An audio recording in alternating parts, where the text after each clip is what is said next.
Some things you should think about before you make the decision to move off grid in a travel trailer. I'm Emily Creekmore and I wrote the book on living in travel trailers and camper trailers off the grid, so I have a little bit to offer when it comes to this topic. A lot of people think that moving off the grid in a camper trailer is going to be somehow glamorous. They've watched YouTube videos about this and they think that it's going to be easy, that it's going to be fun. It can be, and it can be rewarding. However, if you're looking for the best camper trailer, the best travel trailer for off-grid, you're probably looking at new ones. And new travel trailers, new campers, cost a lot of money. And I don't recommend doing that because the financial output is horrendous, in my opinion, for what you actually get. Some of these travel trailers are well made nowadays, but they're still not nearly as good as living, in a house.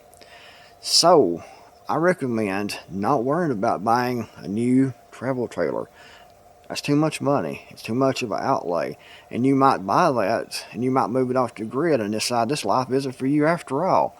So you're better off, in my opinion, to do what I did, and get an old travel trailer for $2,000 or $3,000, maybe $5,000 at the most, move it off the grid and live in that until you can save the money to build something more substantial, more permanent, like a house, or to get a building like this back here and convert that into a home. These travel trailers are made for temporary. They're temporary residence. They're actually made for temporary camping, temporary travel here and there and setting up in a trailer park, or temporarily living off the grid, camping for a week with your family. That's what they're actually made for. They're not really made to set up and live in permanently. You can do it. I've done it for over 2 years. Wrote a whole book about it. But there's a lot of downsides to it. If you're by yourself, it's going to be tight. It's going to be a small space. Obviously, if you have a family, it's going to be really confined. And in the wintertime, they're cold, really cold. They have really thin insulation in the walls, in the ceiling, and the heat just goes right out and the cold comes right in. They have single pane windows, not energy efficient at all. Some of the newer ones are more set up for colder weather, but then you're paying big money for these new ones. If you can find a used one that's a decent price that is set up more for cold weather camping, then try to get that. That's a huge improvement.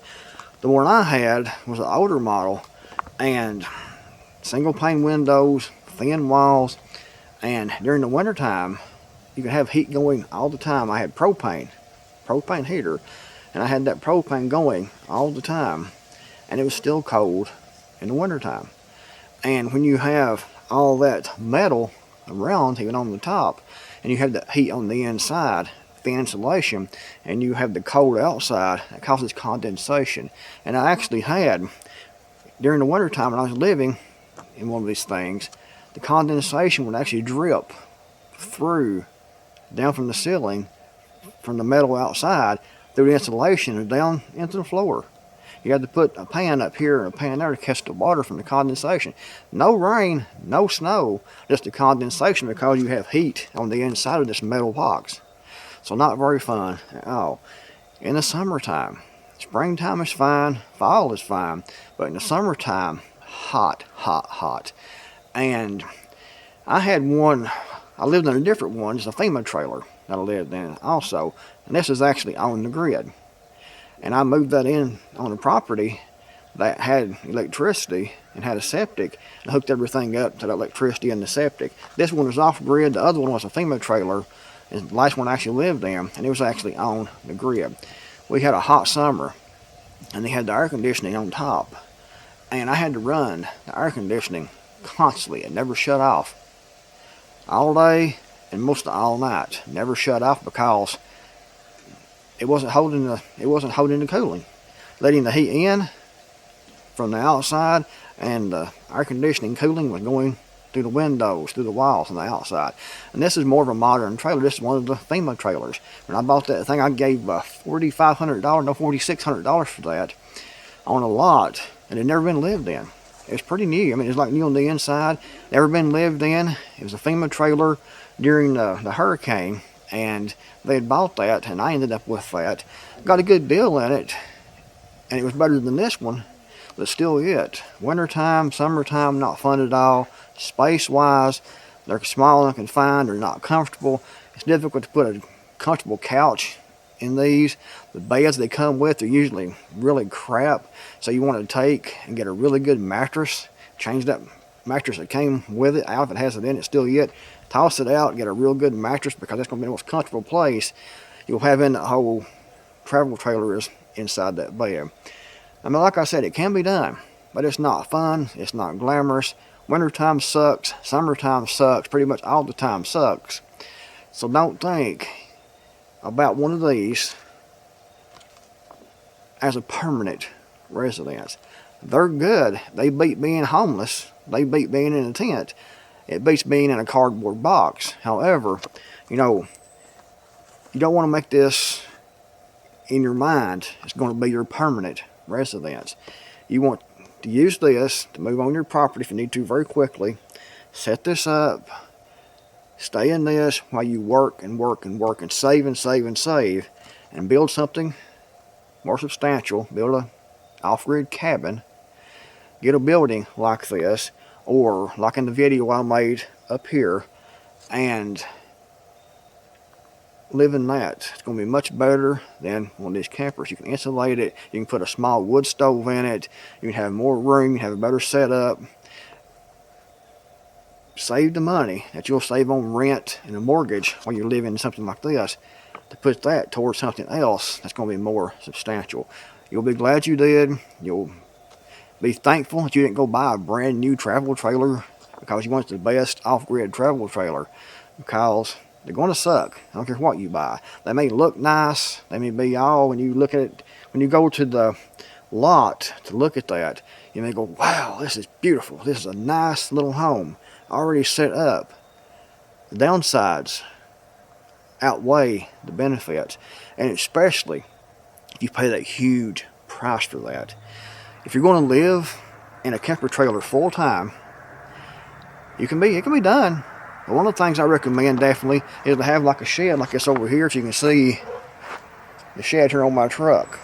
And you want to move, you know, your camper trailer, your travel trailer, under the shed like that right there, to keep snow off of it, keep rain off of it, and that'll extend the life of that quite significantly, actually, because you're keeping that out of the weather. The snow is not going to get on it, the rain's not going to get on it, but it's still going to be cold.